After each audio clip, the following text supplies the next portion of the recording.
Hello and welcome to Verbal to Visual. Today I'd like to share with you how I'm going about creating my own sabbaticals as a solopreneur. Over the years I have found it hard to kind of take time off from work, which is not an uncommon thing for business builders, but I've recently developed this framework that's helping me to create those spaces where I can take a short, medium, or long-term sabbatical. And it starts by identifying these three different categories of work. The first major category I call time sensitive, and this is mostly the admin type of work. Things that need to be done within a day or two. The major type of work in this category is keeping up with email. Since I run an online education business here, it's not uncommon to get 2 or 3 support emails each day, and I like to respond to those fairly quickly. And I found that it works out well to kind of do 1 email session per day, during which I work all the way to inbox 0. That daily email check keeps me on track there, but then there's also social media. I mostly use Twitter, Instagram, and Facebook to share my latest work, but I also enjoy using Twitter in particular as a way to amplify important messages and ideas that are coming from others that are timely. So I tend to also do a daily check on those social media platforms. And within my online learning platform, I try to emphasize community. And part of the way that I do that is hopping in regularly to see the latest work that's been shared, add helpful comments when I can. And then within the Verbal to Visual community, we've also got a weekly calendar of activities where I'm sharing some new things every Monday and Wednesday, and where we've also got 2 live monthly webinars as a chance to chat about sketchnoting. So those are the 3 types of work that fit into this first category of time sensitive. The second category of work that I think about are short-term projects, and these fall into the realm of content creation. And with the work that I do here, there are 2 main types of content that I create on a regular basis: YouTube videos like these, and podcast episodes that feature one-on-one coaching calls with other folks that are developing and using their sketchnoting skills. I consider those to be short-term projects because the overall creation process for a single video or a single podcast episode is relatively short, on the order of a few days to a week, to create a single episode. And I make it my goal to publish one of those each week. I'll publish a new YouTube video one week, a new podcast episode the next, and then back to a video the week after that. Those videos and podcast episodes are the only marketing that I do for my online courses about sketchnoting. So for me, it's important to maintain that consistent publishing schedule, even in those periods of time when I might be on a sabbatical. And that's kind of what I'll be building up to here. How to maintain that publishing schedule, even if I'm not actively working that week. But before we get into that, here's the third category of work: long-term projects. That's how I think about product creation, because for me, they do tend to take a long period of time. As I've mentioned, the main type of product that I create are online courses. As I look toward the future, I've also got illustrated books in mind. And it's by spending time on those long-term projects and completing them that adds to the economic engine that supports all of my work. The reason that I like identifying these 3 categories of work is that it helps me to look more closely at how I spend my time each day and how much of my creative energy each day is spent in each of these 3 categories, to make sure that I'm giving each the attention it deserves without neglecting either of the other 2. And with that overall balance in mind, I found it helpful to identify different work modes that I tend to stay in for at least a week at a time. The first work mode I call buffer building. When I'm in this work mode, my goal is to build up a backlog of ready to publish YouTube videos and podcast episodes. I focus most of my creative energy on those short-term projects that I just mentioned. So when I think about my workday, roughly from 7 a.m. to 5 p.m., I limit myself to spending time on those first 2 categories of work. I try to never start my day with those time-sensitive activities because those tend to be reactive and focus on what others are requesting of me. Instead, I like to focus on deeper creative work. So I might start with a long work session on the current video that I'm working on, but then I do hop to that time-sensitive work, maybe to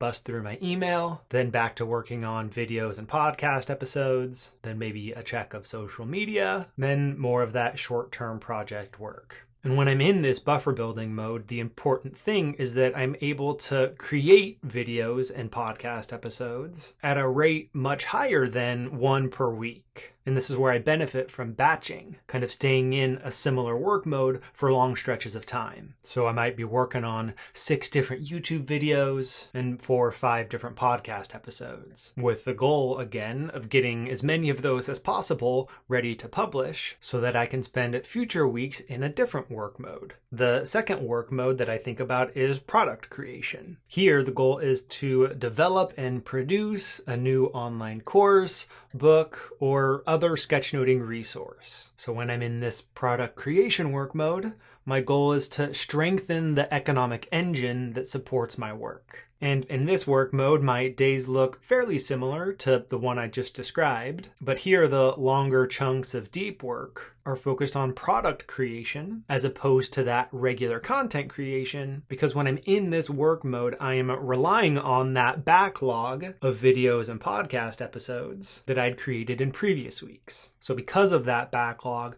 I can stay in product creation mode maybe for a month or two as I pull from that archive of videos and podcast episodes to publish each Thursday. The third work mode then is what we've been building up to here. It's a sabbatical. When in this work mode, the purpose is to take a break from making new things so that I can spend time enjoying non-work activities. And because I don't have any employees or any sort of virtual assistant, that time-sensitive category of work is still on me. So I might do one check of those things each day, but the rest of my time that day I have to myself to do whatever I want, which is kind of the whole purpose of a sabbatical. And similar to that second work mode of product creation, when I'm in this work mode, I am relying on that backlog of videos and podcast episodes so that I can maintain that publishing schedule even when I'm in sabbatical mode. So to give you a better sense of kind of what this system looks like, here's a month-to-month workflow. I spent most of August and about half of September in buffer building mode, working on 10 or so different videos at once, this one included, so that in late September I could take a 10-day road trip with my wife to explore southeastern Oregon while in sabbatical mode. During that trip, which we head out on in a couple of days, I will be checking my email every couple of days and doing a bit of that community engagement. But outside of those brief check-ins for those time-sensitive work activities, I just get to enjoy that trip. After that, in the first half of October, I'll jump back into buffer building mode to finish up a handful of the videos and podcast episodes that I maybe started in the previous buffer building mode but didn't get the chance to finish, because I want a nice big buffer after that so I can hop into product creation mode probably for the rest of the year. That's when I'll be focusing on the final development for the latest online course, digital sketchnoting. I delivered version 1.0 of that course in a webinar workshop format. So I'm going back through and watching all of those webinar workshops, refining how I deliver those lessons live so that I can record more polished versions of those lessons and then deliver the final complete at your own pace version of that course. After I've completed that course, I'll probably hop back into buffer building mode so that sometime in the first half of 2021, I can take another sabbatical. And in addition to using this system to create the space for short-term sabbaticals like a 10-day road trip, I've also got new parenthood in mind. Sometime over the next few years, my wife and I are probably going to have our first kid, and I'd love to be able to take paternity leave. But since I run my own business, I have to create that leave for myself. And it's this exact system that I plan to use to create that. And what I enjoy most about this overall process is the peace of mind. I always know that this week's video or podcast